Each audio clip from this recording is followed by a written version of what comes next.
kind of the delay. Delay is about 5 seconds or so, I think.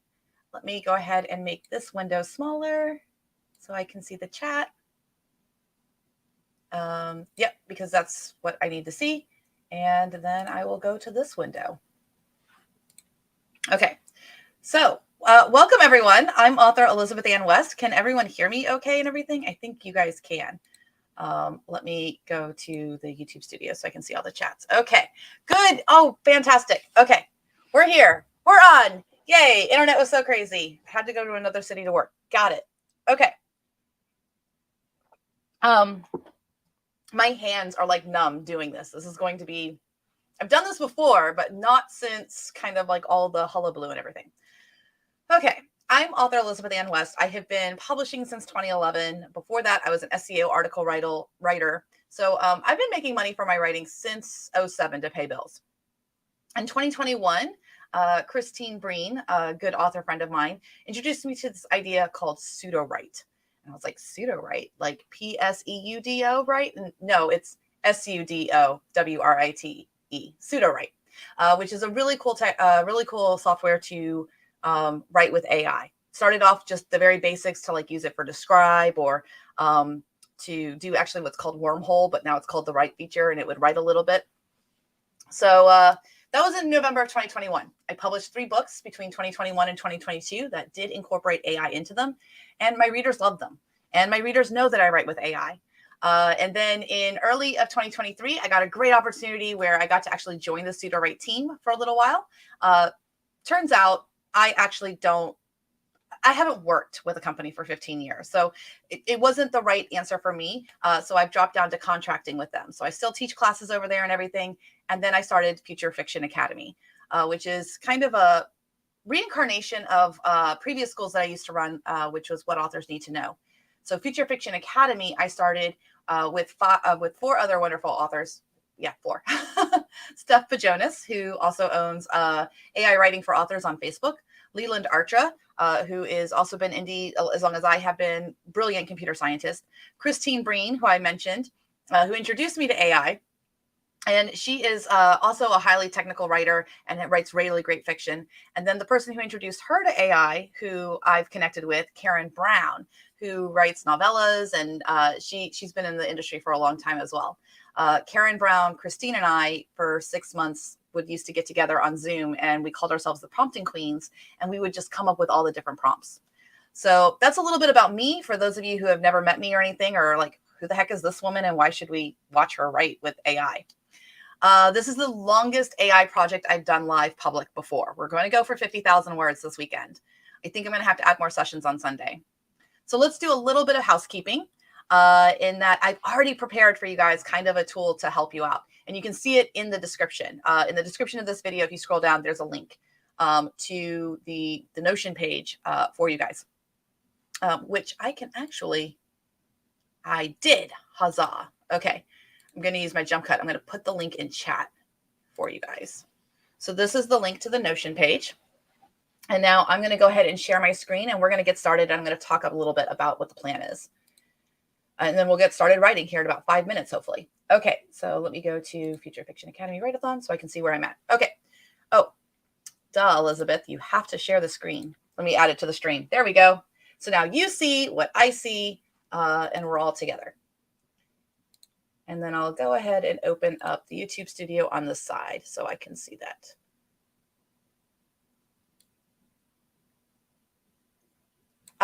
Let me answer some questions from the chat because I'm seeing you guys are chatting over there. And I just gave you the link so that you can kind of review the material and see some of the stuff that I gave you guys. Okay. Hello to everyone. Hi, Michelle. Good to see you. Zirconia, Honey Bun Empress. Fantastic. Okay. So question, if I can get 50K words at the same time, I'll be on cloud 9. Are you doing rough draft and then edit later? I'm doing the best draft I can. I can't promise I won't start editing in the middle. Sometimes I have that problem.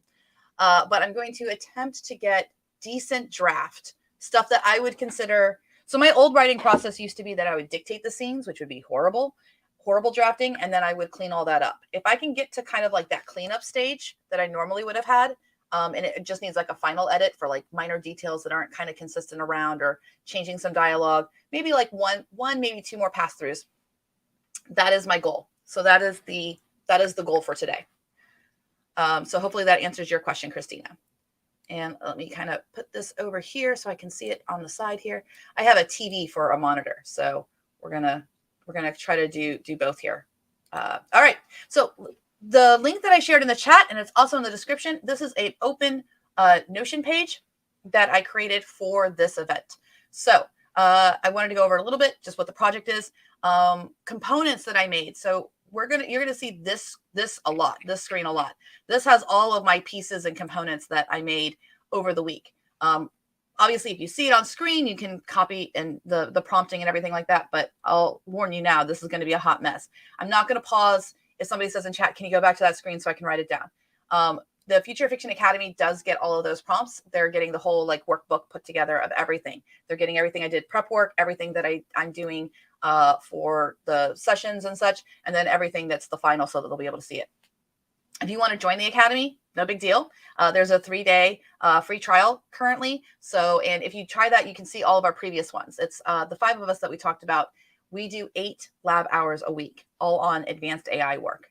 So this is the schedule for the weekend right now. I also put all the sessions are lives on YouTube. So I have a link right there for you guys so that you can get to the streams. Oh, if you want to join the Future Fiction Academy, it's on Teachable. That's the link right there.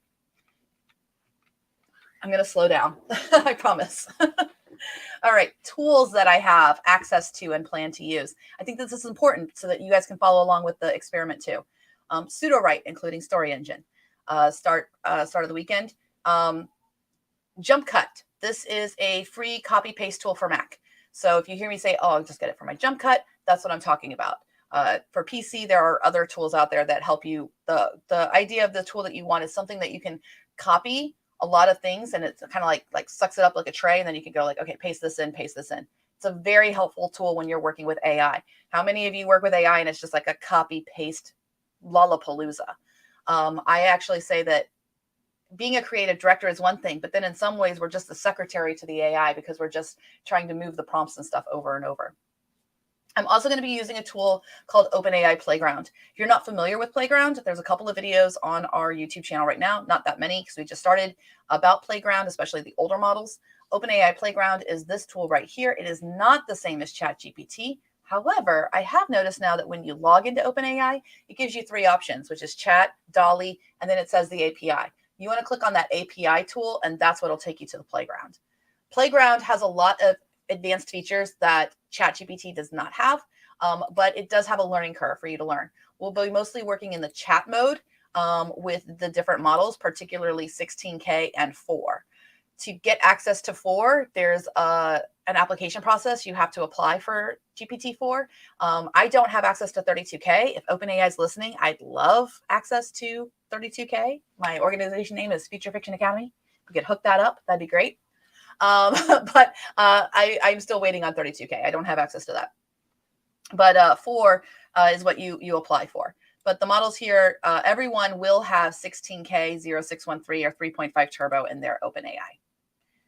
Okay, back to tools. I also have ChatGPT Plus. I do pay the $20 for ChatGPT Plus. So I have 3.5 and I have 4, but I'm just like everyone else where I have a cap of 25 messages every 3 hours. And then finally, we have our Google Doc. This is where I'll be trying to keep the pros, the final ones, and so we can keep track of word counts and how we're doing there. And then I have the paid version of Notion, which does have AI baked in. I don't use it too often, the AI, mostly because I forget. But the AI in Notion is actually pretty robust as well. Just to give you a sneak peek of something that we'll be working with here is the beats. And if I come down here to one of the beats and I highlight this and I ask the AI with Notion, I can actually tell it to just go ahead and write it, or by typing it in here, a custom prompt, or they have some pre-built ones here. So I can actually say, let's see here, write this as novel manuscript. This is a cool prompt. The novel manuscript is kind of like the current phrase du jour that I find that the AIs understand. I want what would be a book on the page. So we'll see what happens here. And it actually says AI is I didn't see that thing because of another message. Let's try again. There we go. Elizabeth hesitated outside the door to Jane's room, her knuckles hovering millimeters away from the wood. So this is the AI of Notion. And I mean, like I say, it's not bad. And currently it's like $10 a month to use it however you want to. So when I say that AI is everywhere, it's literally everywhere. I can't do it. I can't. Everyone will know me about this. I can't actually throw away words that are AI. I'm just such a nerd about this. So cancel that. Let me copy and paste this. Oh, we'll click insert below. So it inserted it below that. Well, that is super convenient. Guys, we're figuring something out just as we started here. But let me go ahead and grab this, and I'm going to go ahead and click the 3 dots, and I'm going to turn it into a page so it'll be nested underneath. No, not individual pages. Nope, that does not work. All right, we'll just Control X, and we'll throw it down here. Best of Notion, writing out the beats. That was an accidental innovation. And then we'll turn this into a page. Turn that into a page. That way I can click on it, and I click on here. If you guys see me bumbling around in Notion, it's because I'm still somewhat new on Notion. I've only been using it for a few months. And I don't always do things the best way you should do things in Notion. I just do things the way I know how to do in Notion. So that's that. All right, let me check the chat here if anyone had anything, questions about that. Was everyone able to see the use of Notion to make the beats right? That was kind of fascinating. Is the chat still working? Okay, we'll see. All right. Any questions before I kind of get started about the methodologies here that we have? Oh, finally, I do have some space for some prompts that I can put in here. Well, number one, check out Notion's AI. We did that first in session 1. Okay. I also went ahead and gave you guys a preliminary outline of the story. I did this because if you guys are following along and you're jumping in, I wanted you to be able to read the outline of the story. Obviously, this is subject to change. And then the other thing that I wanted to show you is the human planning part. So let's go over that really briefly so that everyone's on the same page. Questions in the chat was, is Notion's writing about the same as Sudowrite's? I don't believe so. It is different prompting and things like that. In terms of, I honestly don't know what model it's connected to. I believe it's OpenAI. I've also heard that it's connected to Claude. So there's that's something I can do research on and find out. If anyone knows the answer on that, that would be great. Notion is just starting off with AI being available as a tool. And I think it's probably more geared towards nonfiction writing. I didn't actually look at the writing that we got there. If we go to the beats, and it was in scene 1, but let's see here. So what it wrote from that one beat, I hate the word count tool on Notion. Notion, if you're hearing, we need better word count tools. You can only like create a page and then click in the 3 right dots up at the top. 627 words is what it wrote. But I don't think it wrote just that one beat, because the one beat should have been, so the first beat of that, and we'll talk about beats in a second, start with an introductory paragraph. All I highlighted was this, but then it went on to Elizabeth Pale. I think it did. Let's see if it ends with her turning her eyes to her sleeping sister. And yep, as Elizabeth sat by her sister's bedside, she couldn't help but think about Mr. Darcy's distant nature. This is the problem of writing with AI right here in a nutshell. If you prompt it, you're only going to get about 600 words. Maybe 800, but you're going to get a few hundred words, and it may not necessarily make sense as a human would. So you have 2 choices when you're writing with AI. You can either prompt it only for the information that you want for that slice, or you can figure out a way to make the slices stack on top of each other. And that is kind of the crux of Sudowrite's story engine. And I'll be showing that tool too, because we're at 15 minutes here. Okay, so that's the answer on Notion. Human planning, though, because I think that this is important. Setting expectations from the beginning. Okay. This is all information that I came up with. I did not have the AI help me on this part. The AI did help me with the outline. And you'll see this because you're going to see the basic outline I had. Part of this exercise is to demonstrate how much does the human have to bring to the table? How much can the AI bring to the table, and what can the human edit? So that's kind of the goal for the weekend. So this week, earlier on, this is The Gentleman Is Mine is the name of the book. It is available on pre-order. And that's why I'm doing this project, actually, because it's due on pre-order for July 15th, and I kind of need to do it. So the project is a Pride and Prejudice variation. For those of you not familiar with Pride and Prejudice, we're going to take a break at 3 o'clock. You can watch the 2005 movie, or you can watch a Wikipedia or the Wishbone episode or some YouTube channel just to recap the story for you. But as far as where Pride and Prejudice lives in the canon of the history of our novel writing industry, Pride and Prejudice is a very important novel in terms of just starting off the entire genre or helping with those early days and what readers expect. Just about every contemporary romance to this day, I think, harkens back to its origins from Pride and Prejudice. Okay, so in this story idea, the premise of a Pride and Prejudice variation, Pride and Prejudice is public domain. I can use all the characters I want. I can add new stuff into it. I can make changes. And that's the genre I love to read, and that's what I write in. But a variation always starts off with, where do we take the storyline and we change it? So we're going to start changing it at the Netherfield Park, kind of the beginning of the story. So the only thing that's happened so far in the original canon is the Meryton Assembly, where Mr. Darcy insulted her. And I think there was also a dinner at Sir William Lucas, at Lucas Lodge, where Sir William tried to get Elizabeth to dance with Mr. Darcy, and she said she wasn't going to dance. So Darcy and Elizabeth have had some interactions. The other reason why I like Pride and Prejudice 2, new thing, is that a lot of the research that you would need to do for Pride and Prejudice, it's all been done. I like it on, what is it called? It's Pemberley.com. That's my favorite outline. My favorite outline is the chronology of Jane Austen's Pride and Prejudice. The reason I like this tool, and I should probably go ahead and keep it open for this exercise, is that it'll give you an example of the timeline. So I was right. The evening at Sir William Lucas's has happened. So that we are at the beginning of November, and Jane is invited to dine at Netherfield. She's going to get sick. The girls are going to be there for a couple of days. And in the original history, there was 4 days of rain, a succession of rain right here, and then the ball. So I'm kind of working in this 3-week period here. This is one of the popular times to work with Jane Austen fan fiction, of picking a deviation. What I like about this chronology too, in particular, is that if I have a question about something like the evening at Sir William Lucas, if I click on it, it takes me right to the original prose, so that I can find out exactly what was public domain and make sure that if I am using dialogue from something, I'm using it from the public domain work and not from the 1995 BBC series or the 2005 movie. That's important. This is also a primer on how to write Jane Austen fan fiction, it turns out. Okay, so let me check if there's any questions. Nope, no questions. Everyone's just watching.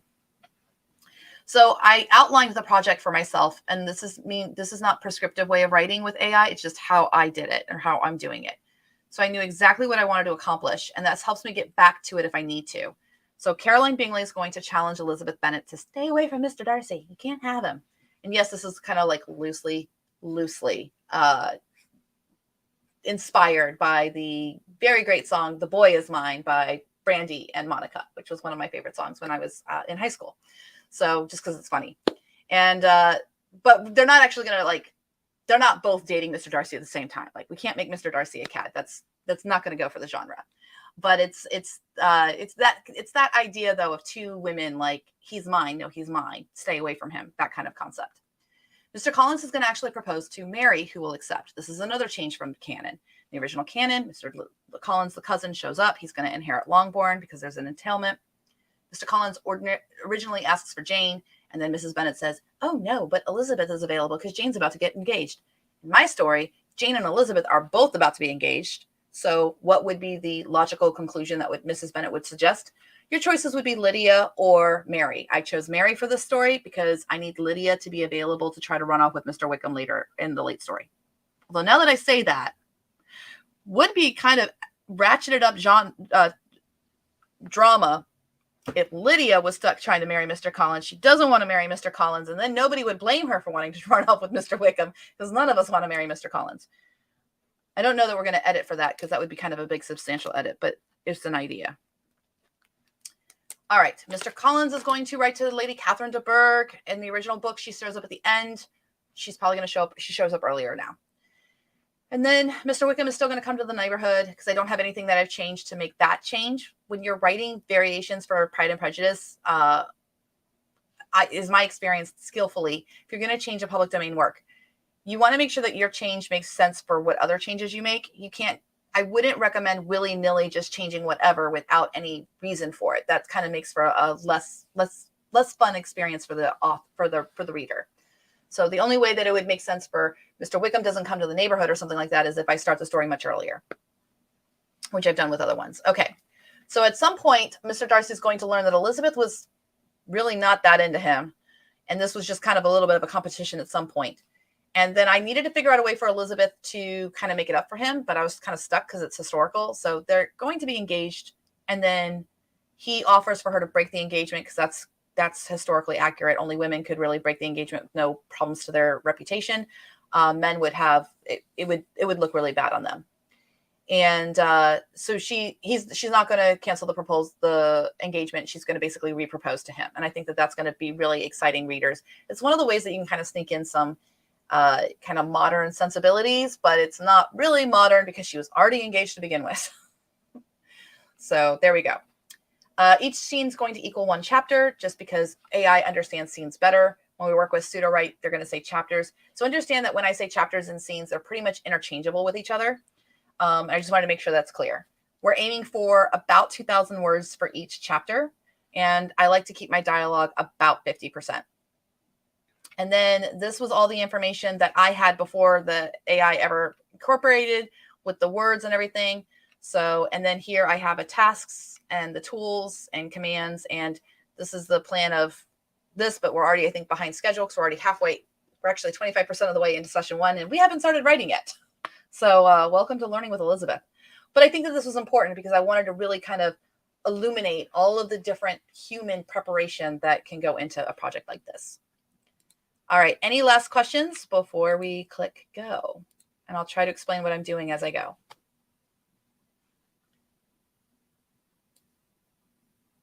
All right, take some water.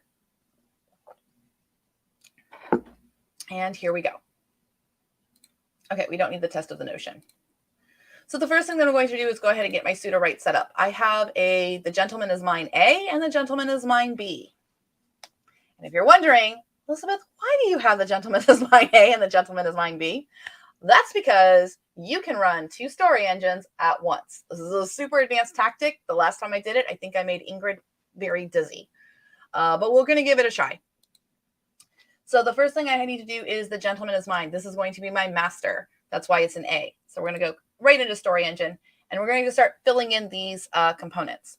One thing that I already kind of have done is the fact that I already figured out my style. And the way I did this was I used the Match My Style tool, clicked that button. I brought in information from a book that I wrote so that it could come up with third person limited with formal and complex vocabulary, descriptive and sensory approach to descriptions, slow and introspective pacing, recurring themes of love, sacrifice, and social class set in the Regency era. Sacrifice is not actually going to be in this because that piece of writing was from a test of fire, which, yeah, there was a whole bunch of sacrifice and people died in a fire, so that makes sense for that.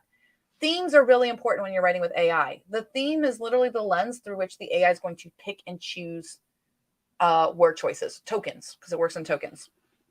So recurring themes of love, romance, family drama, and social class set in the Regency era. So that's one change that I'm making. And I will copy this and we will start keeping track of what we're changing. So I'll come over here to the prompting area just so that you guys have it. And I will put style on Sudowrite. Just paste that in. Is it working okay that you guys are able to click that link and you're able to see this as I update it? You can just refresh it and then you have the information, because I didn't think I would be able to do this very much in chat. And I'll wait for people to say. Okay. I also need my synopsis. I'm not going to really use brain dump.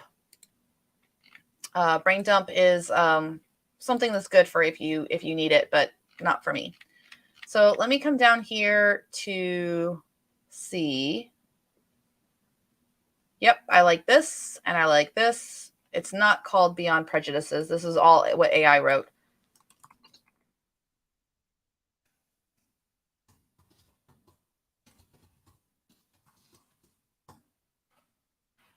Okay, so I like this. Fight his inner. Now, this is kind of a different way of using Sudowrite in the sense that I'm bringing my own synopsis in. And I want this information here too.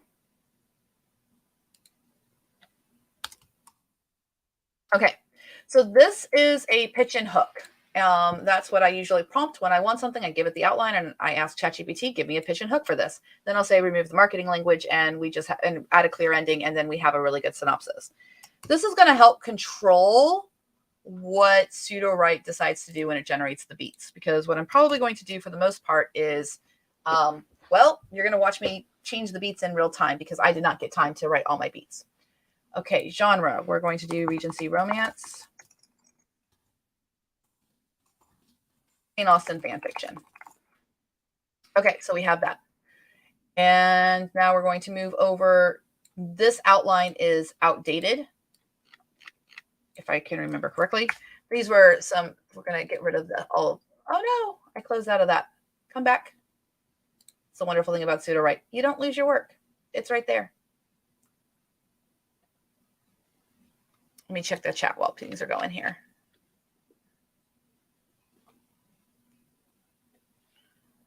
Sure, I can reshare the link. Let me grab it. It is the Shy Jackrabbit. This is the link to that master page, and this is the website. This is the page that we will use all weekend long. So coming back over to Story Engine, it has the synopsis. I'm going to delete these. I was testing different things because, well, I didn't want to come up here and then it doesn't work. That would be terrible, right? And my outline's empty. So I'm going to show you how we modify the outline because that's an important step that comes with writing with Sudowrite. Oh, no, that's terrible. I'm so sorry, Christina. But if you contact them, did you contact them? There's a thing in the chat. There was a glitch. But if it didn't record your activity, I'm guessing that they can't recover it. Okay, so all we've done is we've changed genre to Regency romance, Jane Austen fan fiction. It would help if I spelled fan fiction right. And I have asked AI if it knows what Jane Austen fan fiction is, and it does. So this is the genre, just in case people are playing along at home. Although, please don't write my book. I have to publish it. So we have the synopsis with the hook and the hook and pitch. Now, characters. This is interesting. I'll get to this in just a second because first I want to get this outline in here. So I choose to do my components outside. So I'm going to actually come to the beats, and I have kind of a conundrum here in the fact that this is almost in the right format for Sudowrite, but not quite. Sudowrite requires it to be called a chapter. This one's calling it scenes. So what I'm going to do is, well, let's go ahead and come over here. We'll go a new Google Docs. I'm just going to do a find and replace, old school AI, right? So what we're going to do, this is just the outline. Master outline. My version of final. All right, edit, find and replace. Anywhere there's a scene, could you please make it chapter? Replace all. All right, now, ta-da! Our outline is in a format that Sudowrite can understand. all great, because you have to have Act 1, a colon. No, oh, that's wrong. It's a dash. And then you can have whatever words you want to on the outside of it, and then there needs to be a colon on the end of this. So my acts are not formatted quite correctly, but that's an easy fix. That's not the end of the world. Part of working with Story Engine is knowing when to dash and when to colon. Chapter 1, And this outline hasn't been 100% validated by me. I mean, I have gone through it a bunch, but I've gone through it a bunch of times. So there may be times that I'm like, oh, wait, no, I want to separate that out. That is part and parcel of writing with AI. As I'm writing it, I may go like, oh, we need this.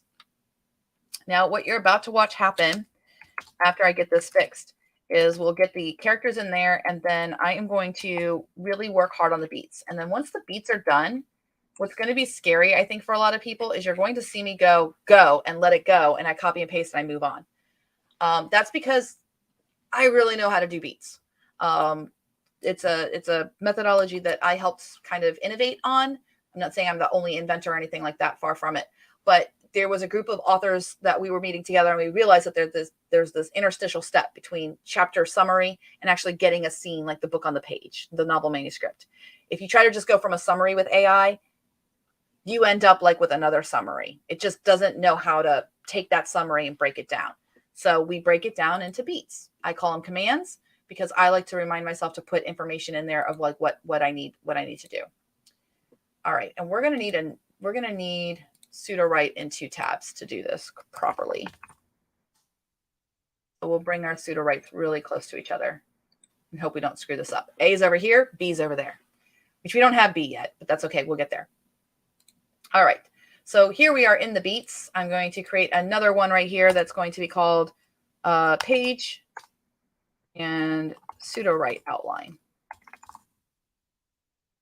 And I'm going to paste it in.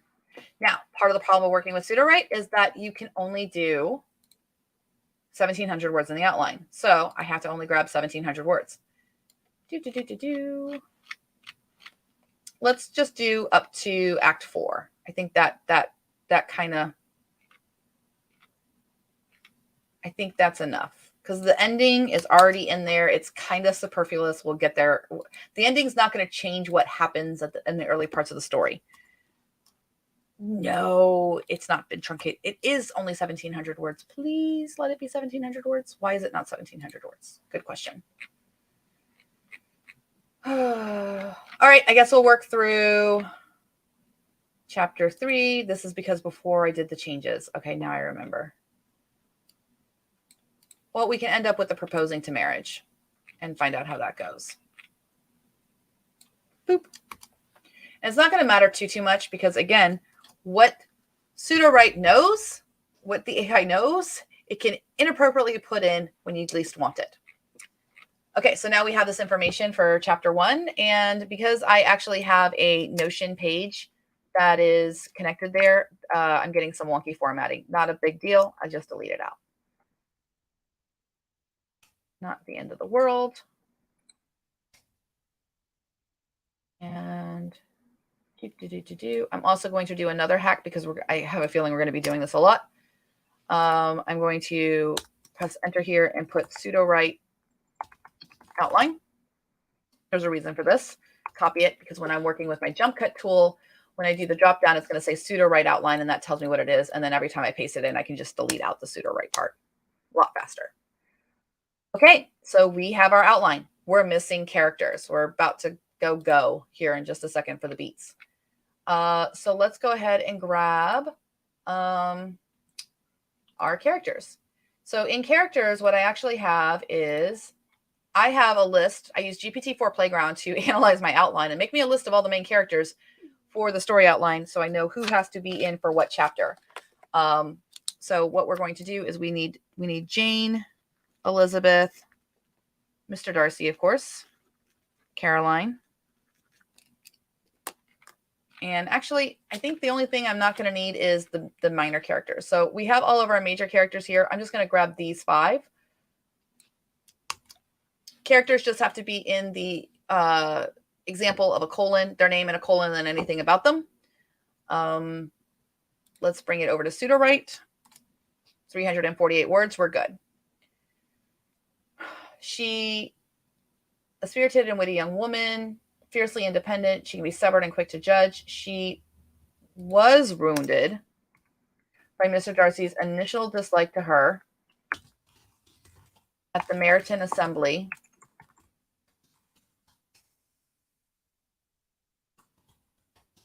That happened before this story starts.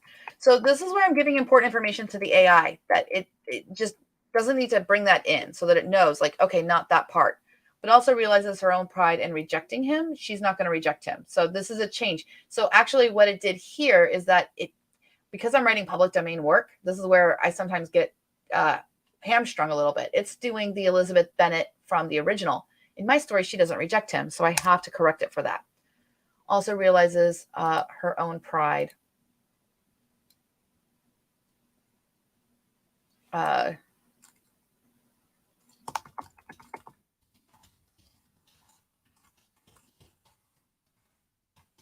emotions about Mr. Darcy, because that's what's happening in Act 1. She doesn't know. Her strength lies in her ability to learn from her mistakes and grow as a person. Perfect. Wealthy and proud gentleman, deeply intelligent. His weaknesses lie in his pride and prejudice, which blind him to the true nature of people around him. Nope. His weakness in Act 1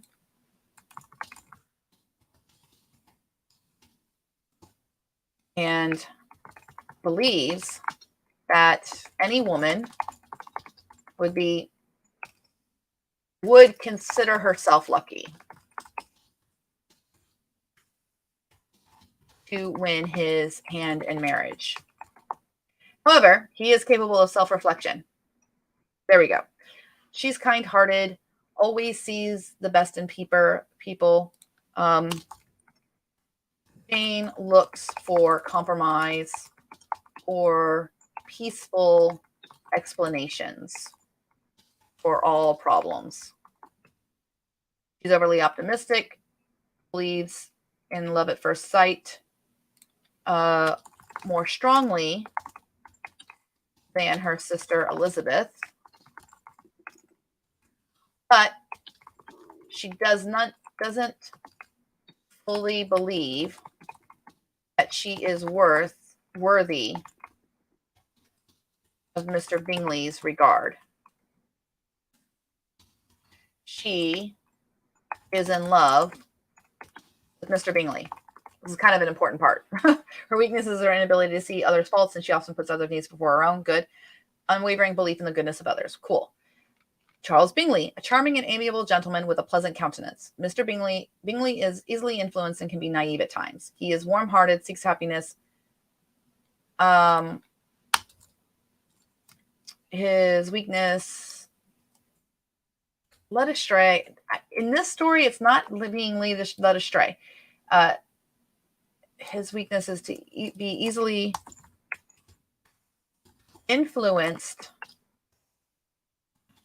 by others and making rash decisions. Okay. Caroline Bingley. She is manipulative. Yes. Her main weaknesses are jealousy. Yep. She possesses enough intelligence and cunning to not be easily dismissed. Perfect. We got good characters here. Now, to save this, I'm going to come back over here because I'm trying to keep track of like what it is the heck that I'm doing. So up at the top of this particular document, so that I'll know, this is Act 1 characters. And then I'll make modifications to this as I need to. So turn this into a page. Turn into a page. Thank you. And then this is what I have for Chapter 1. These are the characters. This helps me to make adjustments as I'm writing. Let me check the questions. Okay, no questions here. Oh, some here. Brain dump is one of the boxes of Story Engine. Yeah, sorry about that. Thanks, Eliza, for asking the question here. Thanks. Sometimes I take it to a text editor, copy and paste it from there. Yep.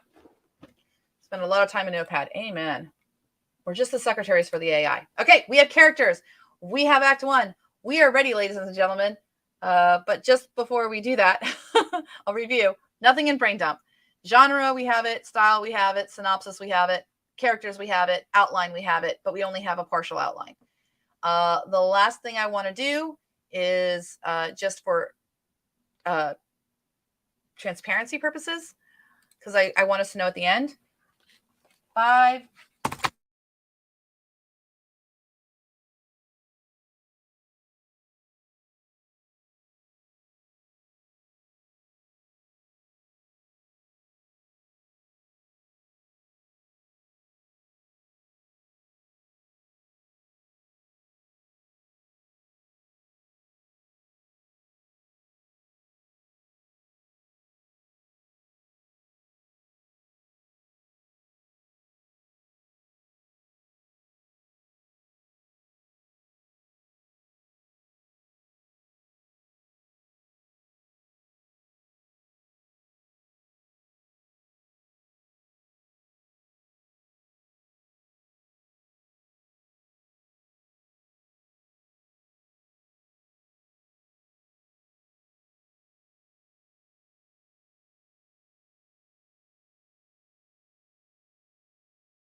I don't know why it muted me. I must have accidentally. Oh, you know what? When my pen fell. I'm so sorry about that. So let me go back to what I was doing there. So what I was saying is that full transparency, I wanted to share that I have 500. Well, it was 504,934 words. Now we're at 630 because we just generated beats. And then I talked about how with Story Engine, we're going to have Story Engine B. So I copied all of those elements and then I pasted them into a second Story Engine so these are different projects. So you can have Project A and Project B so that they're going. You'll see why I do this in just a few minutes. So Story Engine B has all of this. And then I made a bad joke about like, you guys are going to have to keep it straight for me that A is on the left and B is on the right. And I was like, you know what? Let's just separate them. We'll just move the tab really far. So A is over here, B is over there. And A is, just so that we know, because Sudowrite gives you a unique project here. So this is worm C. And then B, just in case I'm ever confused. Well, this is not helpful at all. This is like the worst generic render. We'll do the beginning ones because that's easier because this ends in an A. 5RIQ. So I'm looking at the first four initials of the unique identifier. And then for the alpha one, it is UG. We have UG cha. Okay. So that way we can keep that straight. Okay. So what we did in alpha is we went ahead and generated the beats. And then we're going to go ahead and validate these. So let me get back to, how do I get back? There we go. Okay, move that over there. All right. Do you guys have sound now?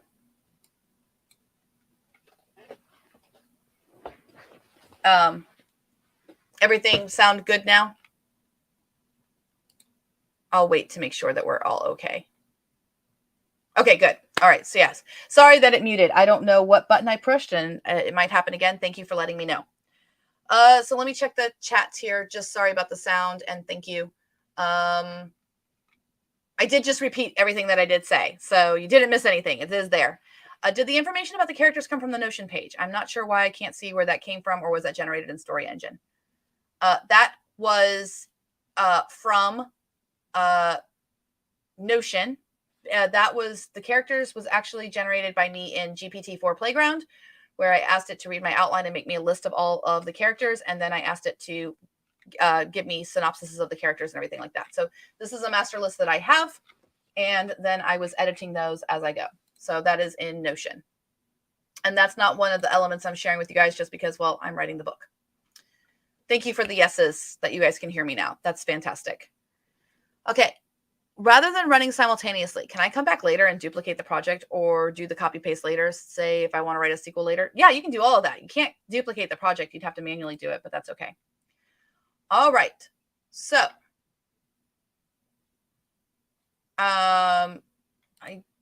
Ingrid, I'm getting your messages on Discord, but everyone's saying that it's all okay now.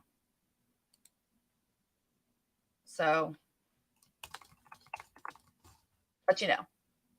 Very good. Thank you. All right. So we have some weird stuff here with the drivers, and I'm going to just take that out. Don't want it. That's just prompt leakage from Sudowrite. Jane falls ill due to a high fever and coughing while staying at Netherfield Park. Yeah, I don't arise to take care of Jane, showing her concern for her sister's well-being. Now, one fast way that you can kind of edit these beats is if I grab this, I'm going to use the playground tool. So this is going to be a fast way to do beats. So we're going to be in 3.5 turbo. We're going to do the 16K. And we're going to give it the outline and we're going to give it the characters. So what I'm going to do is I'm going to give it we're going to write a persona first. You are a masterful writer of Regency romances. You look at story information. And yes, I'm capitalizing that on purpose. And you look at story information and evaluate the instructions that an AI will use to write the novel manuscript. Your job is to change the instructions so that they include correct plot information, correct characterization, and embellish this information so that the details are rich and exciting for a reader. Rich, so that the details are specific, and help the AI write more detailed novel manuscript. This is a prompt I will share with you guys. Characters. Oh, story information, because that was my variable that I'm defining. Story information. We have characters, and we have story outline. Okay. So in characters, I'm going to put oh boy, good thing I have it saved here. That one. So that's all the characters. And then I'm also going to put Act 1. And I'm going to copy and paste all of this into y'all's here. Let me know if this works, because if I create a page for you guys, are you able to click that page? We're going to test this in real time. So I'm going to create a page here, and it's going to be beefing up beats in Playground. And I'll give you guys system. We're using ChatGPT 3.516K. So you know the model. Max output and presence penalty is always at 1. That's how I roll. So in your system, you're going to put this information. You're not going to put my characters and my story outline. As a matter of fact, let me just go ahead and take those characters out, because you don't need these characters. But just so that you have the template. So you'll put the story, you'll put that, and then you'll put your story outline. And then as a user, you'll put your beats. Okay. So let me know real fast if on that main page that I shared with you guys, are you guys able to click this page here that says beefing up beats in Playground? I see if that works. And by the way, this is a really good example of how we roll in Future Fiction Academy. Like, we do this for 8 hours a week. So anything that you need, we can do it. And we take questions like as you go. Okay, good. So that works. So you guys are getting this template as we go. Cool. Next thing I need to do for my outline is these terrible, terrible beats. We'll grab them. All right. It's not its fault. I don't have a lot of good information in my outline either. This is what it is. Okay. So now I've lost where I am. I need to be in Playground. Okay. Now I called them evaluate the instructions. So these are the instructions. You need to evaluate and change. And I just do a colon, and then I'm going to paste in the beats. These are the instructions for Act 1, Scene 1. Oh, no, Chapter 1. It's the Sudowrite version.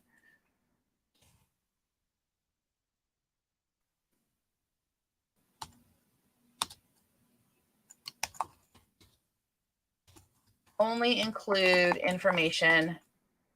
Only include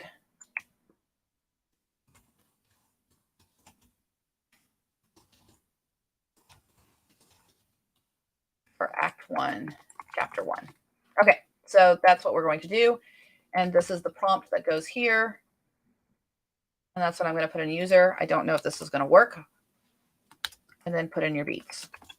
And I hope it's self-explanatory, but maybe not. As you work, you have to change Act 1 to Chapter 2, Act 1, Chapter 3, Act 1, Chapter 4. You're going to have to make those changes as you go. to the beat, to the prompt. Let's see what we get. So maximum length, presence penalty at 1. Presence penalty helps it to use varied language. It just helps with fiction writing. We'll click submit and see what it goes. Okay, here we go.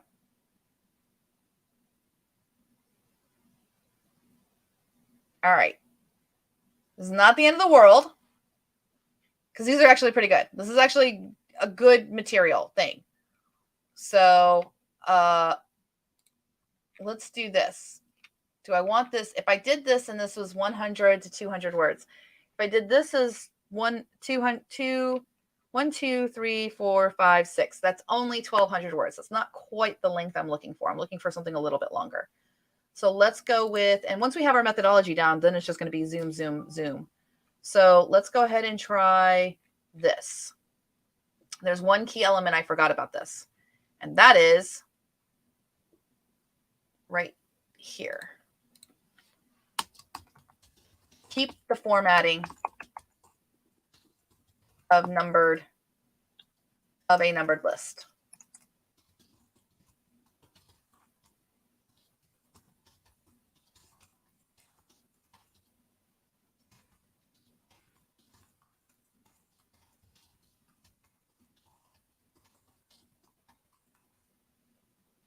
Okay, so we're tweaking the prompt as we go. So we're gonna, I can't do it because I like this.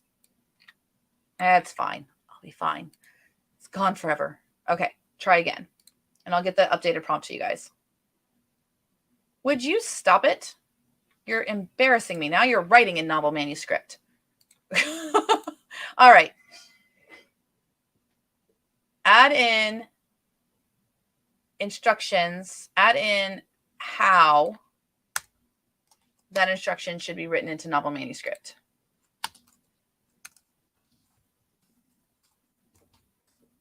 But do not write novel manuscript. Now, I know you guys have heard me say before, I don't do negative prompting.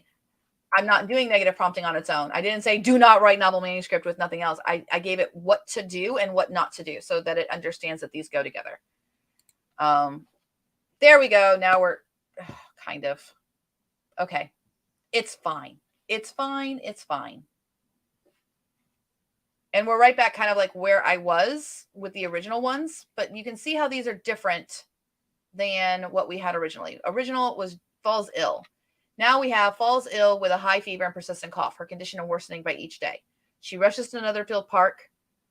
I'm going to change that to she walks, and I'm just going to add it. Okay, that's great. Can you please add in instructions on how to write the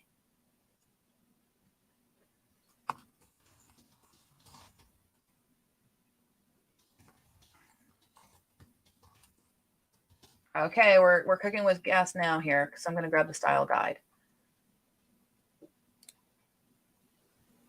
I'm grabbing the genre, and I'm grabbing third person limited. There we go. Certainly.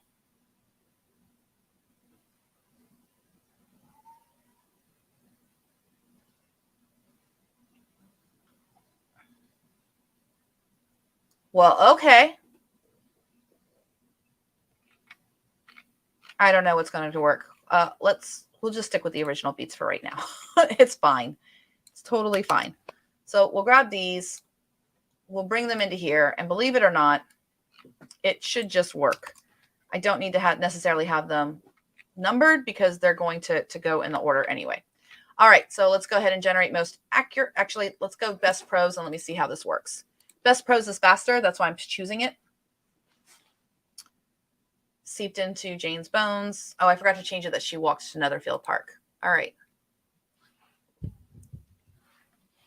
Oh, yeah, the presence penalty probably is what stabbed me in the back. While that's running, let me go ahead and get this kind of prompt to you guys, even though it's not the best prompt. It's a little bit flawed. This needs more development, but that's okay.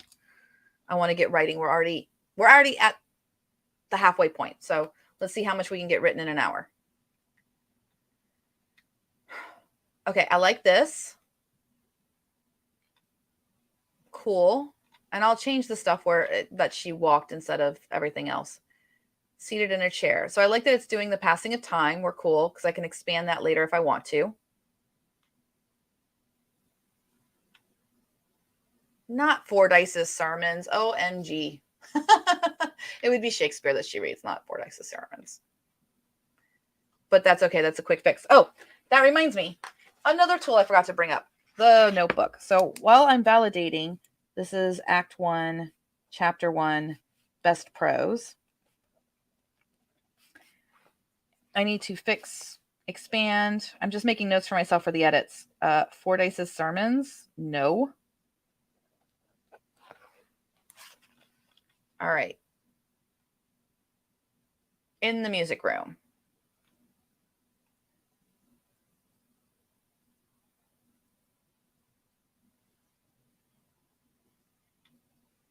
I don't like this at all.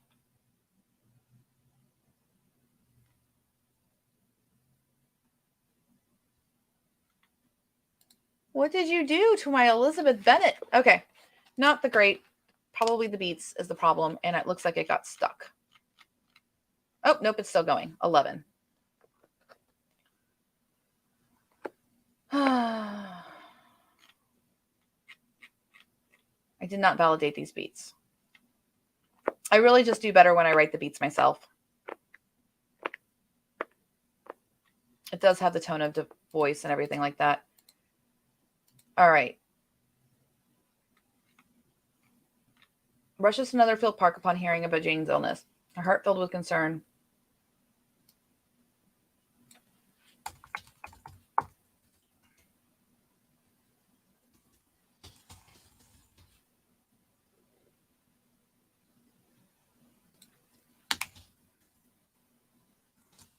A few miles.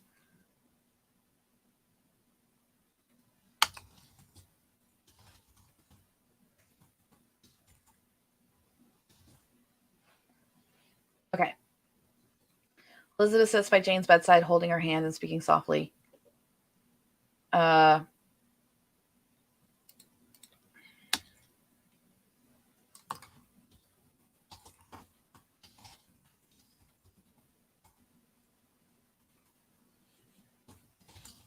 Shakespeare to Jane. Okay, in a moment of vulnerability. No, we're not going to do any of that. That does not work. All right, Elizabeth opens up to Jane.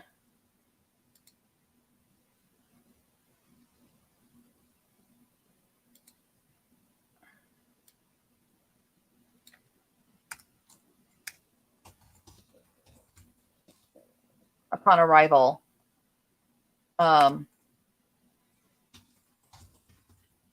concerning Darcy. Jane knows that that Mr. Darcy once insulted Elizabeth. She asks her sister to forgive the gentleman, to find forgiveness.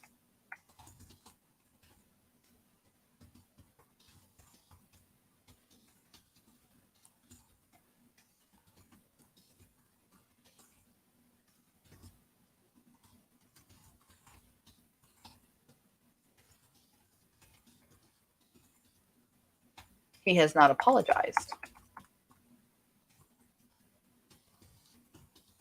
And Jane tells her sister to do it for her.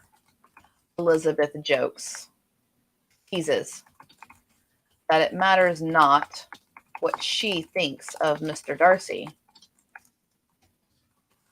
because he is wrapped up in Caroline Bingley's constant attentions. Jane has a coughing fit.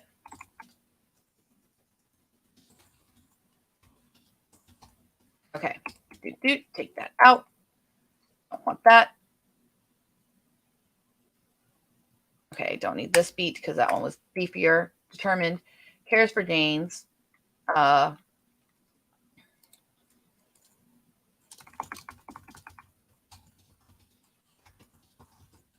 She goes downstairs to the drawing room and has an opportunity to discreetly observe Elizabeth seeks guidance on where the library is, and Mr. Darcy uses Elizabeth's presence to interrupt Caroline and help Elizabeth. Elizabeth interprets Mr. Darcy's behavior to mean that he wants her to leave as soon as possible, not that he is using her as an escape.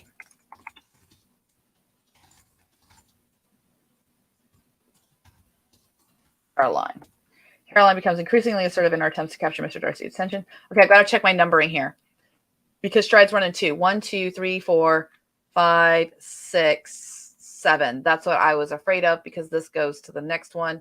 So what I'm going to do is boop. And I don't need this at all.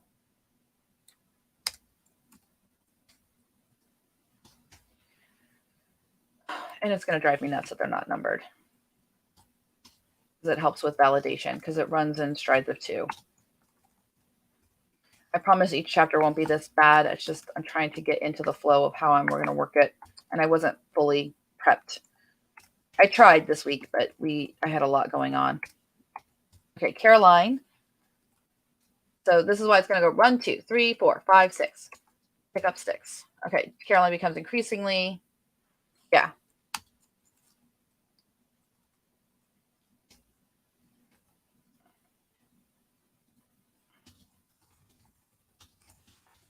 She leaves for the library. Okay. So I don't need this information. So here's what I'm going to do because I want more information here and I like these beats. I'm going to come back to playground. I have the story information here and I'm going to do a different stride here, a different instruction. Okay, so I'm going to actually take out the system and it just has story information. And I'm just going to tell it, I am writing a set of instructions for Act 1, Scene 1, Chapter 1. I have this so far.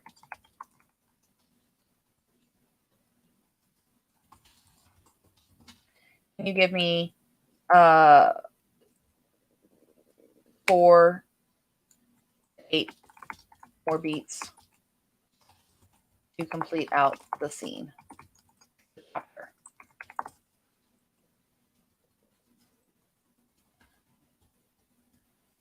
That is in line with the story information. Not in line, Elizabeth, that doesn't work. That's not very specific. That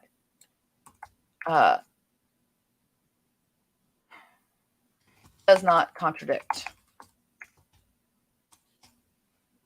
Nope, that's a negative. Okay, so that agrees with the story information. Okay, there we go. So now it should be complete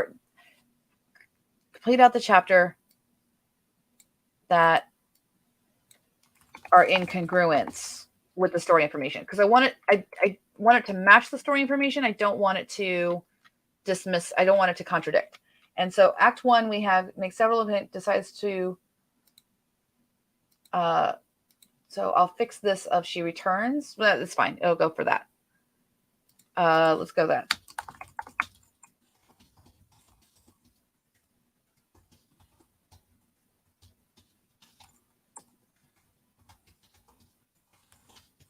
Chapter 2.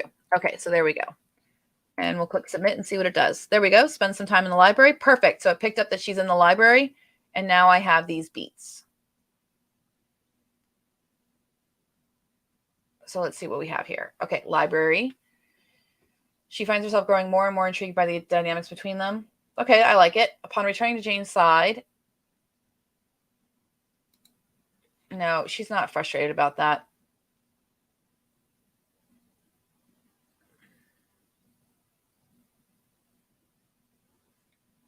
Oh, I like that one. Okay, so I'm going to go this 7.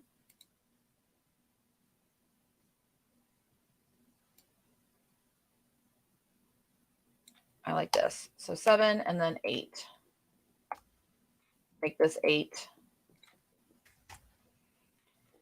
Elizabeth continues to care for Jane. She vows.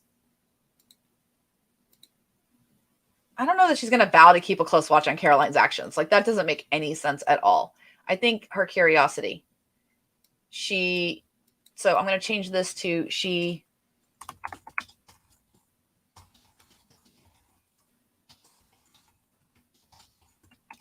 as though it were just another story. There we go. Elizabeth's curiosity is piqued and she resolves to uncover, keep telling Jane the drama. There we go. Now we're in line. This makes more sense. I'm excited about this part. Okay. Late at night, as Elizabeth sits by Jane's bedside, she witnesses I like that. It's better of her. No, we're not going to hide all of that. No, she's not going to know all of this. I think take all this out. Before she can ponder much, she hears footsteps, and so Jane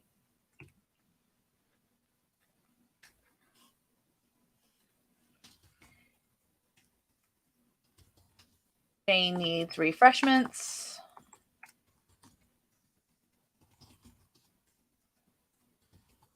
That Elizabeth calls from the maid. Jane warns Elizabeth that what she heard in the hall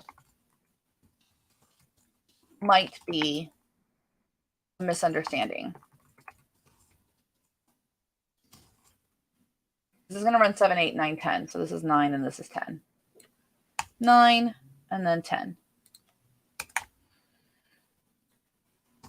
Elizabeth tells Jane that she bets Caroline will have some elaborate scheme for tomorrow to monopolize Mr. Darcy's time. She kisses Jane goodnight.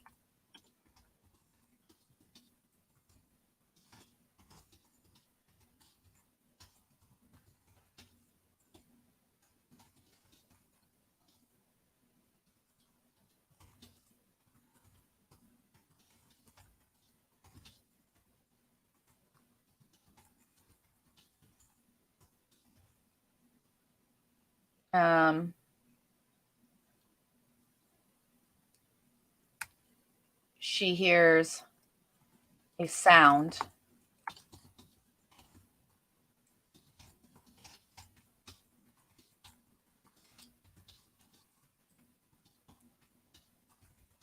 Mr. Darcy was watching her walk down the hall. Because I think that I'm setting up, that he's interested in her. Okay, so 7, 8, 9, 10. So 9 and 10. That works. So we have our beats. Fantastic. Put this here. Get rid of this mess. It wasn't its fault. It's my fault. I didn't validate my beats very well. And then now I will copy these so that I can control these. So these are beats that I want, or that I ended up, the final beats that I had. So let me go to the beats and no, I don't want to do that. I want to do, okay. No, I don't want the Sudowrite outline either. It's running. We'll validate it in just a second. Page. I want, this is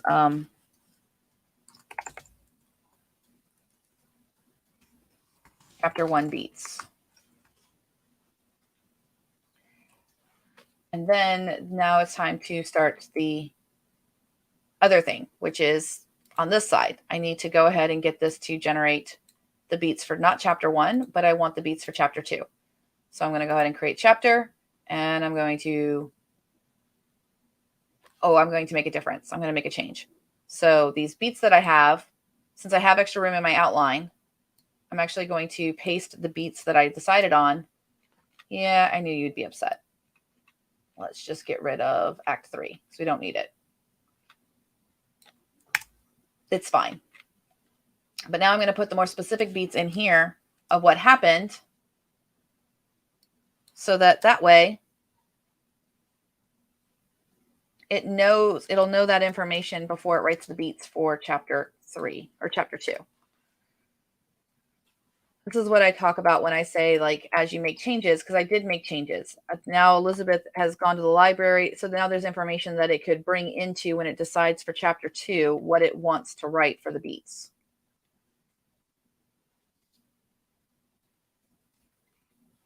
And this only works if you're going to work in acts, but this is, I found it was really helpful when I was working on the first time I ever did this, when I did the Regency. I'll check the questions in just a second here. I know I've been going for a while. Okay.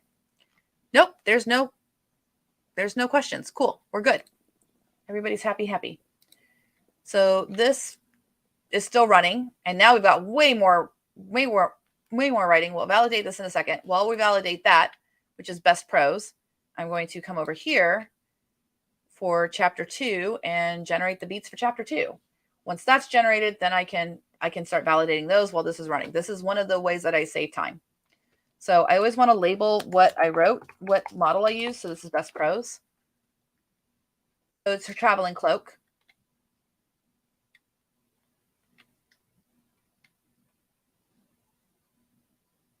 Cool, footman, got it. I'm here. Fully form. Not bad. How do you feel? A little better, I think. Your presence is a balm as always, dearest Lizzie. Okay, I have been thinking we might. If it will light my spirits, I will endure even that improbable tale. I like it. See, there's some sass back and forth between the sisters. Apologies if you're not able to read this fast. I'm basically scanning it. I'm reading top to bottom. So hit a smile. I'm not looking for it to be perfect. I'm looking for it to be like good enough that I could make some changes later with a deeper read. You must get better. I cannot bear to see you so. Perfect. Not perfect, but good enough. She spoke lightly. Elizabeth knew she lied. Mr. Darcy lingered often in her thoughts. Oh, do not. Mr. Darcy's not to me. I care not whether he dotes on Miss Bingley from now until kingdom come. Okay. Fitful sleep. Fair curls brushed Mr. Darcy's arm. Come now, Mr. Darcy. You cannot deny would make you an excellent wife. Okay, that I would have to fix. That does not work. Don't like that. And I always get what I want. I do not mean to intrude. Mr. Darcy may refuse me now, but he'll come around. He cannot resist forever. Okay. She retreated to the library. Oh, Mr. Darcy's in the library. This is what happens with best prose. Claude goes off the rails. We have an entire romantic interlude here, which is cute.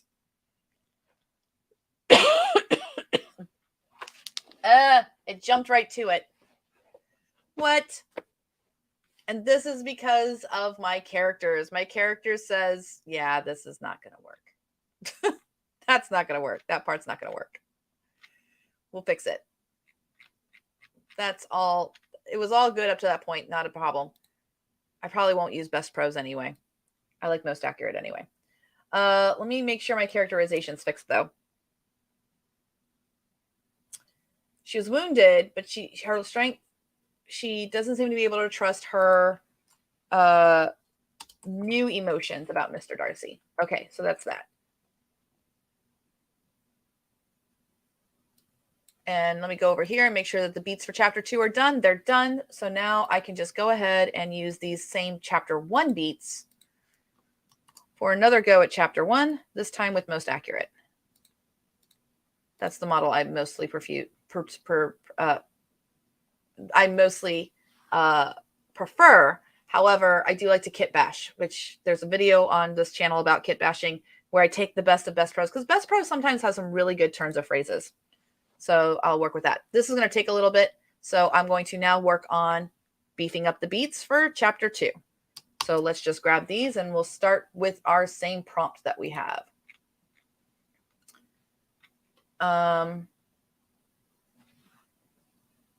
Okay, so I can take this out and take that out.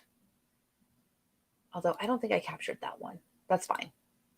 Let me come over here to grab the information I have.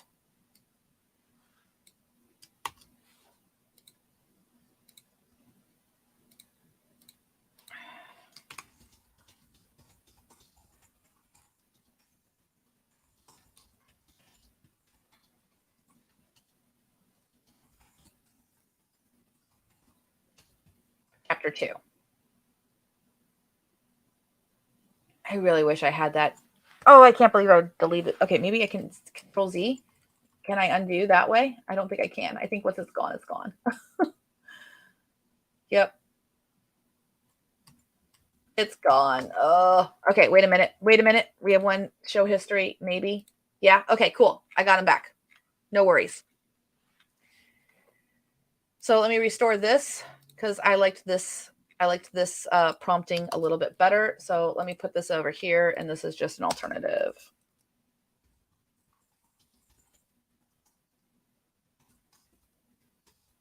Okay, so there we go. What I'm going to do is bring over the beats from chapter 2. Boop. Over into ChatGPT or into Playground. Act 2, Act 1. Oh, close that. It doesn't like it if I have that open. It doesn't like to run. It gets bogged down. Chapter 2, I have this so far. And so now I'm going to paste in the beats that Sudowrite came up with, the story engine. Can you give me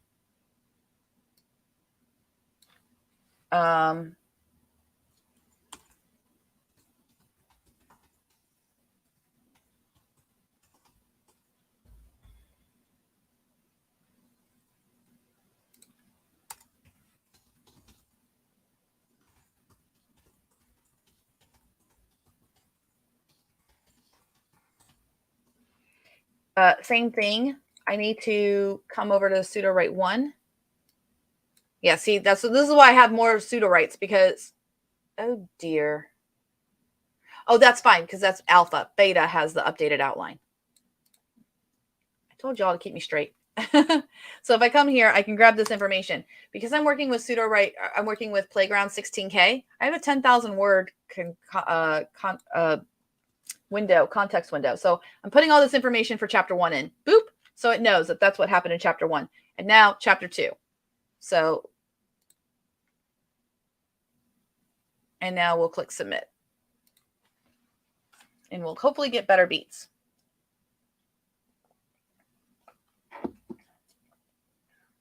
There we go.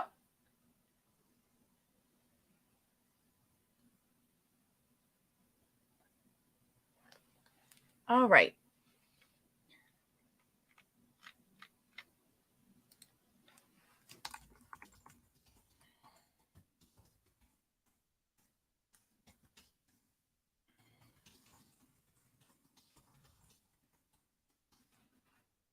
Into the beats. All right.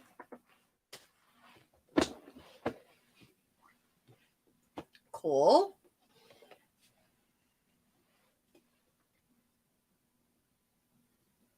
We don't have guests whispering to another guest. That's not going to work.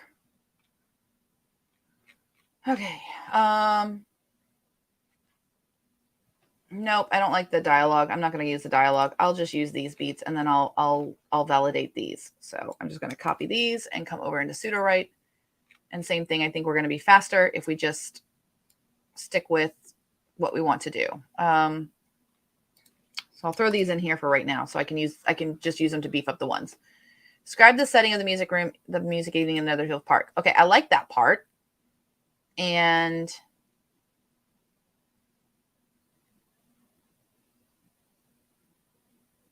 this is more specific. As the music evening begins, there we go. So it's beginning, so she can't be practicing. So we're not going to have this beat.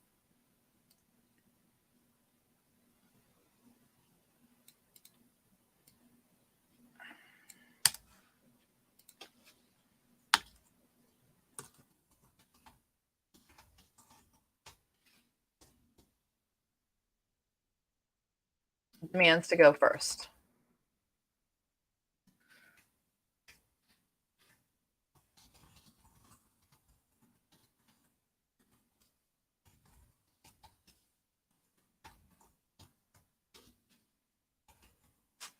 Oh, dear. I don't know how to say this. Prodigal for digital. I don't know. For digital. Yeah, for digital. Prodigious talent. There we go.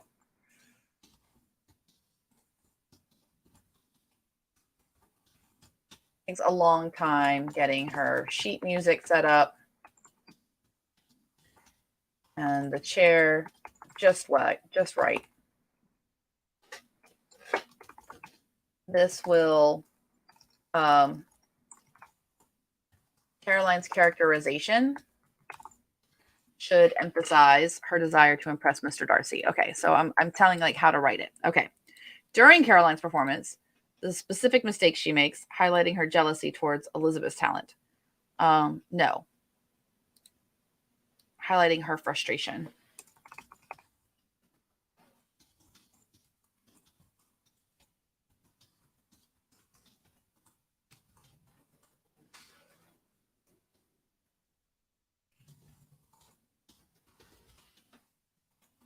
Watch is on.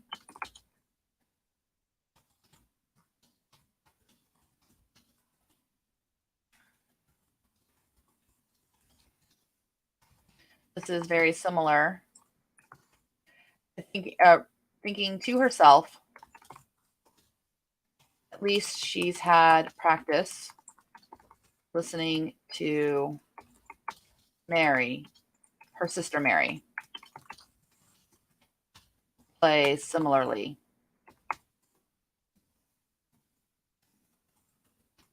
Okay. Elizabeth looks around the room to see, to spy if everyone else is as, what is the word? Masked in their opinion by their facial expressions. Only Mr. Darcy and Jane are polite in their expressions. Mr. Bingley and Louisa are pained, and Mr. Hurst is being rude and plugging his ears because he's awful.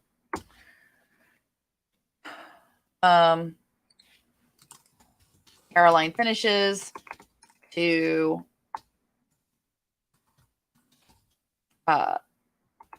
limited applause. There is a gap, and Mr. Darcy requests Elizabeth play a specific song on the piano after Caroline's performance, impressed by her natural talent. I need a specific song. So let me Google popular songs to play and perform on the piano, Regency 1811. There we go. It was often ballads and zombies. Okay, cool. I just want a list. Mozart. Okay. Mozart piano piece, popular, 1808. The reason I'm picking a couple of years beforehand is because I want Elizabeth Bennet is somewhat impoverished, and so I'm trying to show like she doesn't have the latest and greatest, and it would have taken years for stuff to pass over. What is number 25? Okay. I just realized that might be copyrighted, so let's not do that. We'll just figure one out later. How about we'll do this? Piano Concerto, number 23. That'll work. I'm much more of a fan of Chopin, although I did take 8 years of lessons.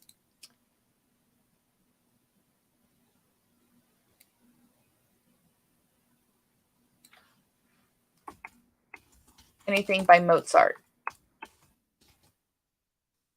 at the piano. Annoyed. Elizabeth plays concerto from memory. That lifts the room And even when she makes a mistake, she plays on. Okay. Oh, we have this here.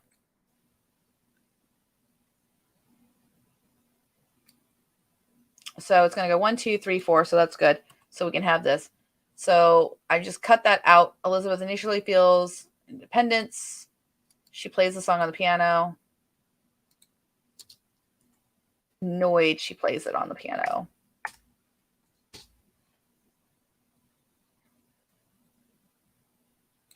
Captivating the audience with her. Okay. So no, this would be, okay, so this beat needs to move. Let's see here. So 1, 2, 3, 4. So that goes there. Elizabeth finally, so we don't need this disappointment one. 5, 6 goes with this.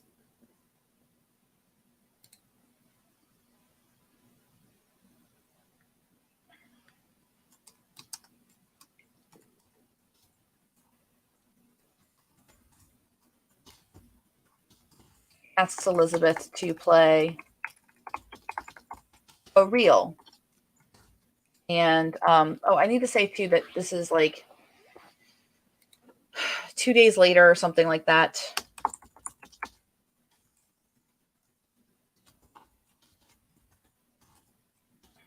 I put a transition about how ill Jane has been, but by the second afternoon, she was feeling up to visiting with the others. Or not. You know what? I think I'm not going to have Jane in this at all. I'm going to take Jane out. Jane's not in the scene because she's in bed.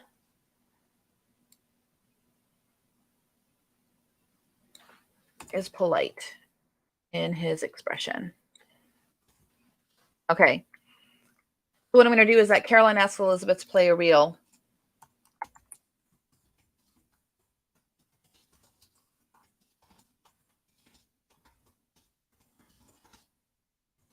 Asking her to dance. Okay, hold on. And demands the footman remove furniture. She nods to Louisa Hurst,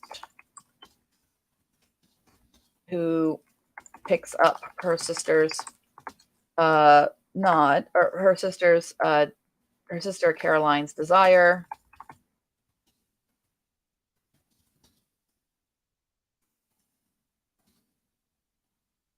Louisa elbows her husband and commands him to dance with her. The Hursts begin to dance, and Caroline expectantly looks at Mr. Darcy to try to goad him into asking her to dance. Unfortunately, her brother, Bingley, misunderstands Caroline looking in their direction and fussily agrees to dance with his sister. Elizabeth chuckles, but keeps the time, while Mr. Darcy retreats to the back of the room for a beverage. Okay. So there's that. This is information that should go in the header of the entire thing. Where that goes, because it's for how to write all of it. That's how you work with this tool. As after, okay, so then this is going to be 8. It goes 1, 2, 3, 4, 5, 6, 7. So this pairs with 8. The 3 songs. Elizabeth begs their pardon. Or after the song.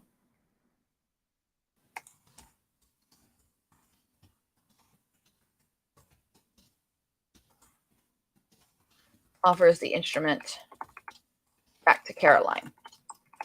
Caroline does not want to play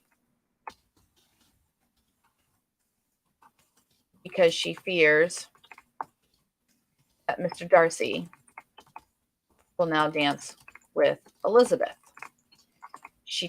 Caroline tries to make Louisa play the instrument,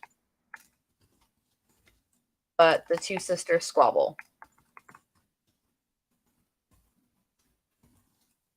Okay, so 1, 2, 3, 4, 5, 6, 7, 8.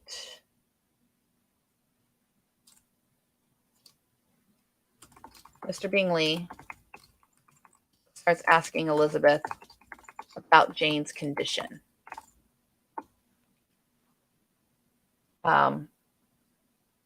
So this is going to be 7, 8, and this is 9. I want that to happen, but 9, okay.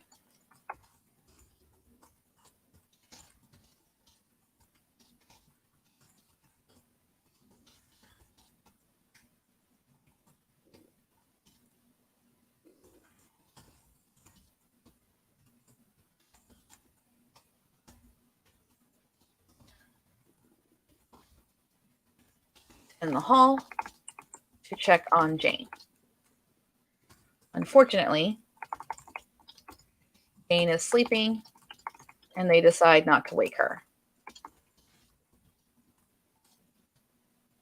Mr. Bingley, retreats, but Elizabeth is touched that the man held such high regard for her sister. You're writing a romance here, people, for her sister. And then let's see here. So that 1, 2, 3, 4, 5, 6. So the odd one's always the first one. So this is the first one of that beat. So then this goes with this.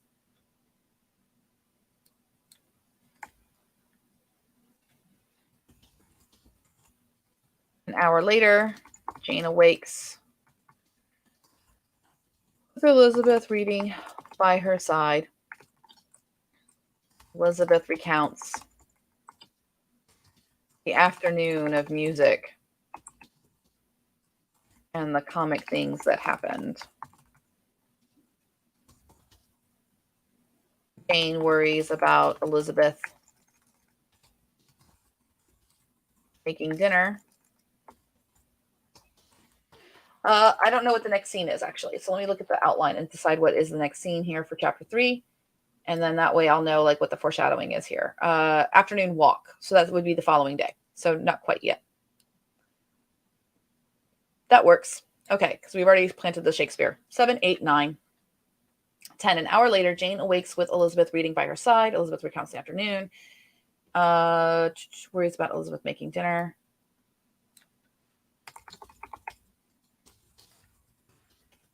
Tells her not to worry. And wonders if she should say something about Mr. Bingley. She decides to tell her sister that he tried to see her. She was sleeping, and Jane is upset. She looks affright. Elizabeth reassures her that he had a tray sent for both of them for dinner. Jane worries.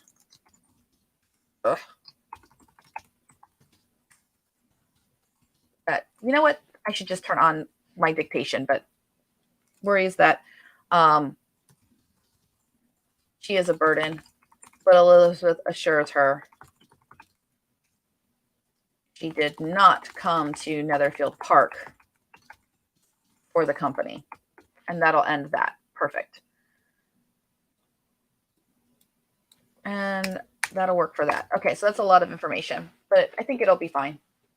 And hopefully by now, and yes, by now, this is all done, and it should be. So this is this one.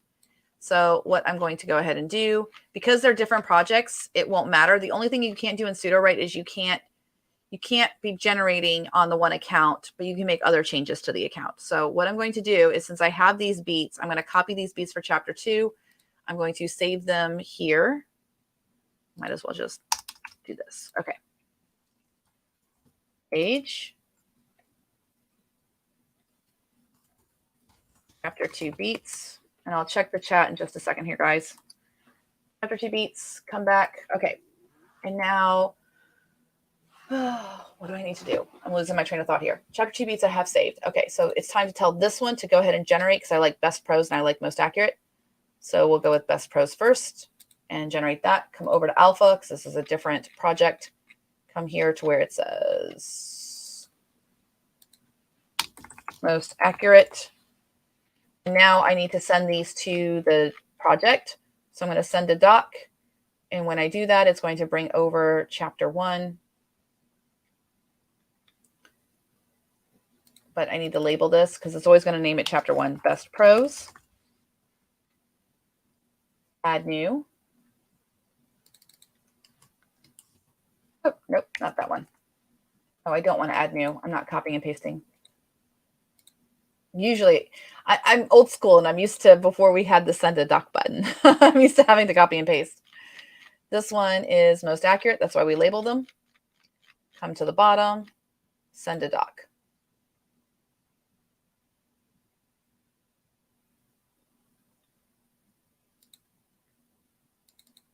And this is most accurate. All right, and so I have 2,500 words right now, most accurate. 2,500 on that one. Best prose is 2,000 words. So I'm definitely going to be able to get 2,000 to 3,000 words out of chapter 1 when I edit this up and put these together. Which we're running chapter 2. We could do that. Most accurate, I have not validated yet. I like to validate it inside a story engine. It's just better. Let me check the chat for you guys. Okay. When I write an outline the old-fashioned way, I put the purpose of each chapter in my outline. The purpose of this chapter is X for Y. That could be good for AI. Let me check in with everybody else. We're coming up on 20 minutes left of the first session. We still have, my goodness. Wow, we still have 61 people watching. This is kind of cool. How are the rest of you doing? How is this going? Is this kind of cool that I'm explaining I'm just talking it out? I know I'm not chatting with you guys very much, but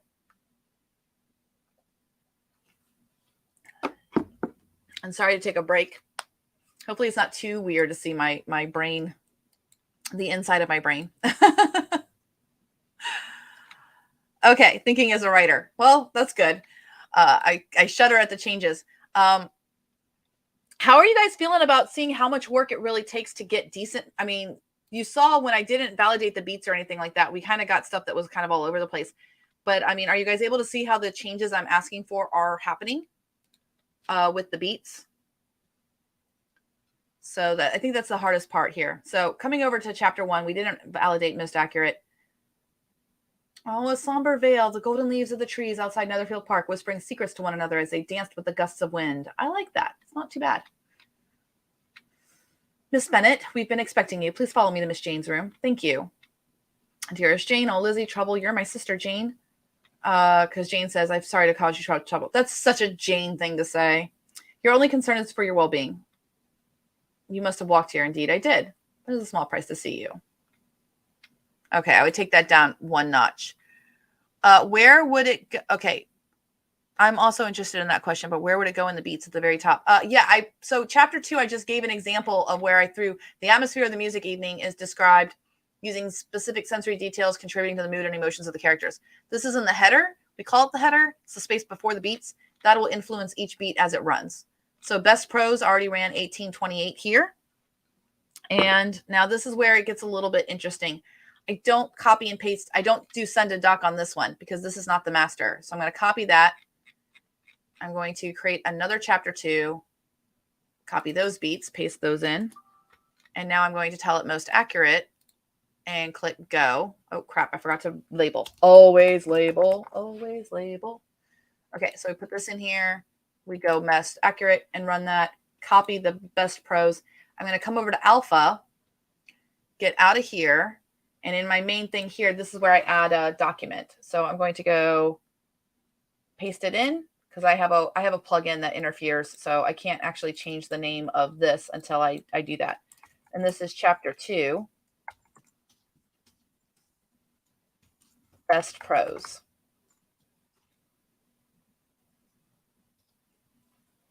And right now, most accurate is running. If you can't do it the way I'm doing it, you can sit there and watch. I'm doing a very advanced thing where I am running 2 story engines at once. I helped design the thing, so I can pretty much keep it straight pretty well. So there is a video on the combining process. You can see that on our current YouTube video when we take a break here in about 15 minutes. Which, speaking of which, Alexa, set a timer for 15 minutes. I'm setting a timer because if I don't take breaks, I'll just work through it and then I'll just burn myself out, and we don't really want that. So this is running for most accurate. Let me come back over to alpha. I can't bring over that one. I can validate most accurate. So let me show you, I guess, the way I would combine these things. I don't want to lose this playground, though. I really like this playground. That's fine. It's in saved. It's saved. I hope it's saved. Show history and save. Okay. I don't remember. I did save that as an alternative prompt. Okay, so I'm going to refresh. You do need to be using 16K for this. Oh, Lord have mercy. Trying to find this prompt is going to be fun. Okay. Okay, I'm going to go to Future Fiction Academy. This is like our entire notion here. Yeah, I want to see that. Thank you. We're in Future Fiction Academy. I think it is. I don't want to go to the lab report. That's not where I want to go because I don't want to reveal that link. Why don't I go? I think it's in June. There it is. Kit bash with ChatGPT. Perfect. This is my prompt for kit bashing. And you can see this in the Sudowrite, or the YouTube channel that we have. So I'm going to copy this, bring it into Playground. You're a helpful thing. And it can also write C as well. And then I also want the formatting. I need chapter A is always most accurate, and then chapter B is best pros, because A for accurate, B for best pros. So this is A. And what I need to do is I need to come to Sudowrite Alpha. And let me come over here to most accurate. So that's what I have right here. Copy this. Paste that in. And then chapter B, all caps, is best pros. So again, I'm in alpha. And I copy all of that. And I keep going back to that prompt. This. And there's one little secret sauce to this. That's at the bottom. Because I know that it's at the bottom. Wait a minute. Full system prompt. Which version was the best one? I know there's more at the bottom of it. I know there's a version with a dinkus at the bottom. That's how I had to get it to work. That it had a dinkus at the bottom. Give me 1 second. Asking the outline what it changed. Nope, that's the changes. I don't want that. Okay, so your best selling. Let me see if I got the label thing right in this system prompt. Please label all writing.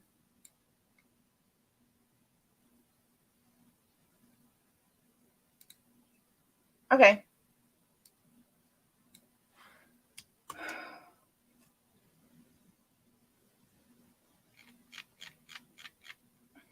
I'll just emphasize it with a dinkus. I know it's in the video what I put at the bottom because I called it out. Please label all writing. Okay.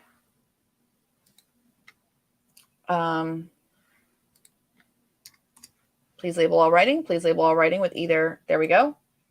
And combine.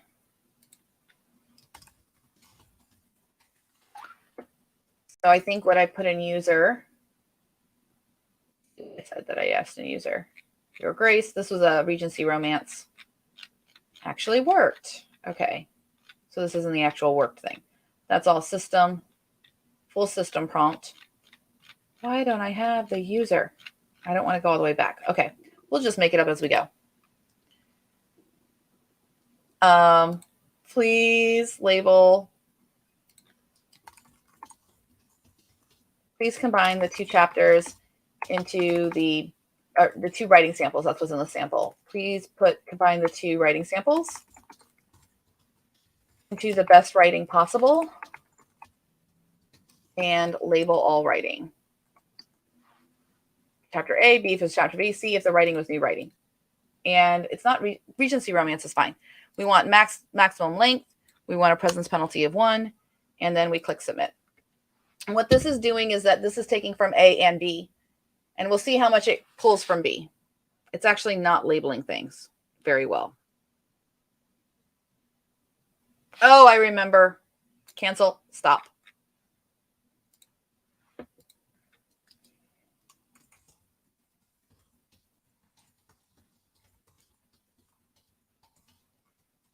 Of A, B, and C.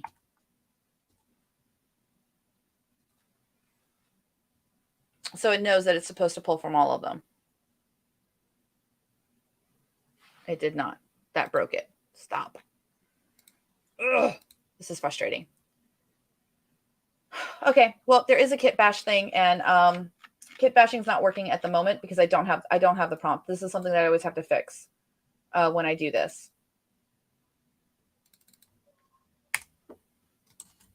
Combine the writing sample. See if that works. Combine the writing.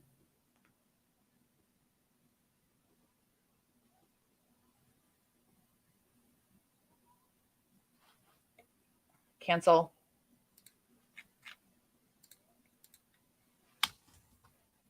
Samples into, okay.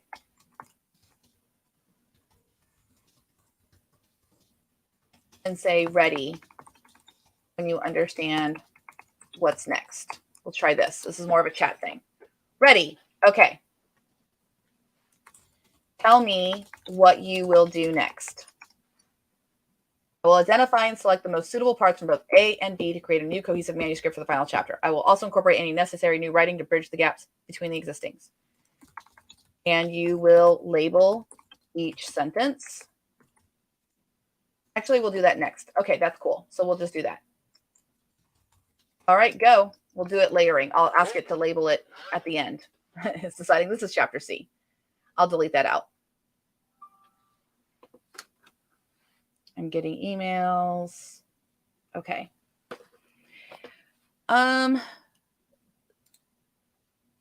Clarify the comment about updating one account on the other. Do you mean pseudo account? Yeah, I do mean pseudo accounts. I can make changes to one project if I'm making the changes while it's generating AI on another project, as long as they're in different tabs.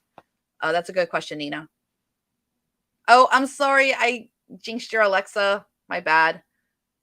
2,000 words. Okay, cool. Sudowrite is great. So we have this. Let's see how much it wrote.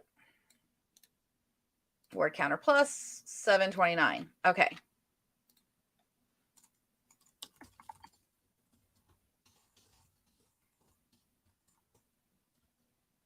Can you make the final chapter longer? Now I was going to do this expanded version. And I mean, this is one of the ways that you could kind of like speed up.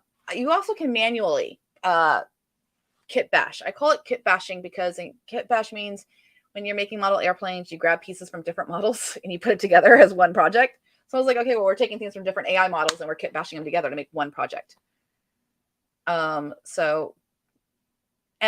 this is how it works. It's very, you can do one task at a time. So it wrote one, and then I asked it, okay, expand that. And so now it's expanding that.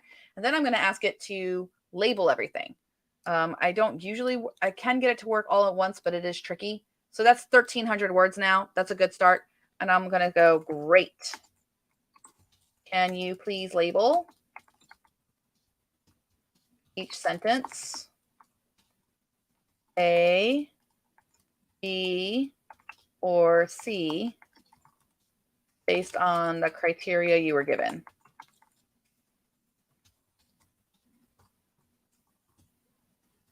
And before I say that, I'm going to come up here so that it's not confused. One valuable thing about Playground is that you can change what it wrote to make it think that it did something different. Because it said chapter C. That might confuse it. It might label all of this chapter C, because now I'm saying you label it A, B, or C. So now it knows that that's final chapter, and I changed the title of that.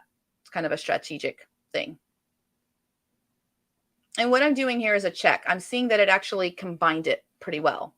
So it's identifying for me where it wrote a new line. It's identifying where what sample a line came from. If it gets to like this, it's not done. Continue. And because remember, this thing has a context window of 10,000 words. So it's able to read the system, and it's able to read all of this. I don't know that this is right. Is that what it said? Dearest Jane. Where is it?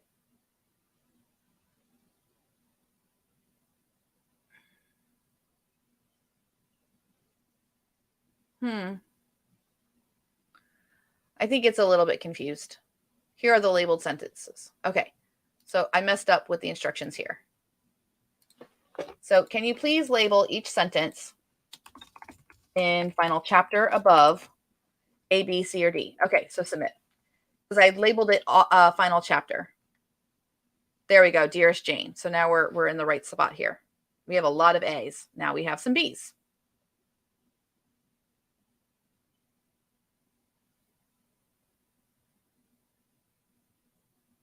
And then some C's.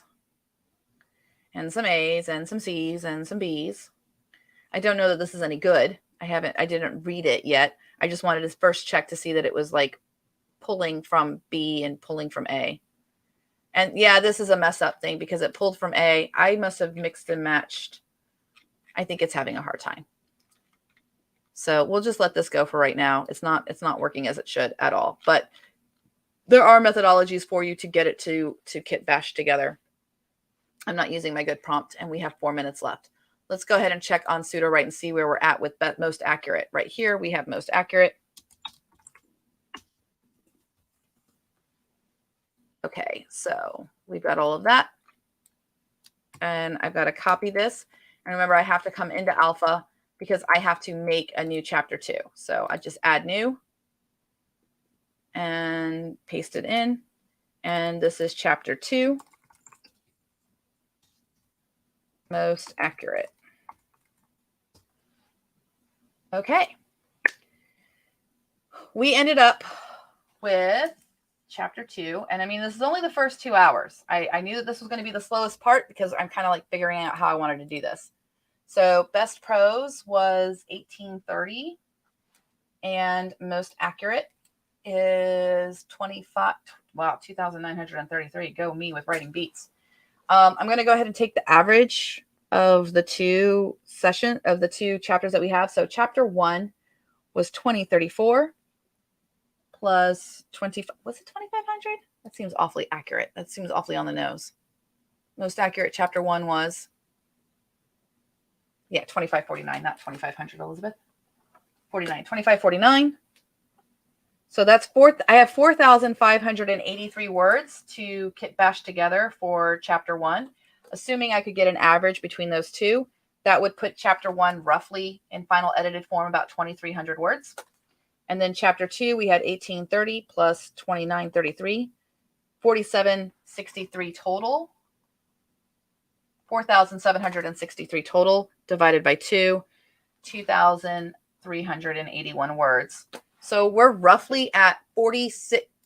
I expect that once I edit these up, I'm going to end up with 4,600 words for 2 chapters. And that's right on par with what we want to be.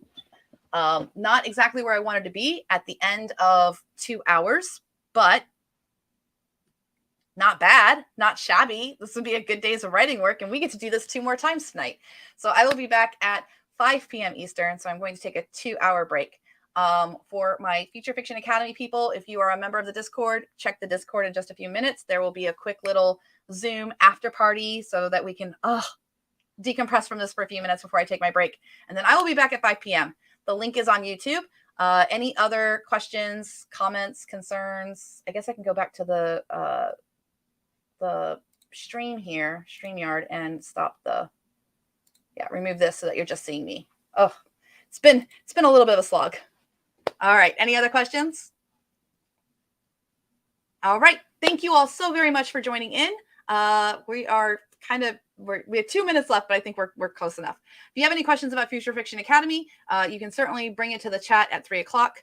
Some of the things that you saw today where I was like innovating different prompts and things like that, that's what we do in labs every single day. So any question you have about AI, you can join the Future Fiction Academy, and authors who genuinely are writing with this stuff and doing real books with it can answer your questions and help you get better with it. All right, everyone, have a great day.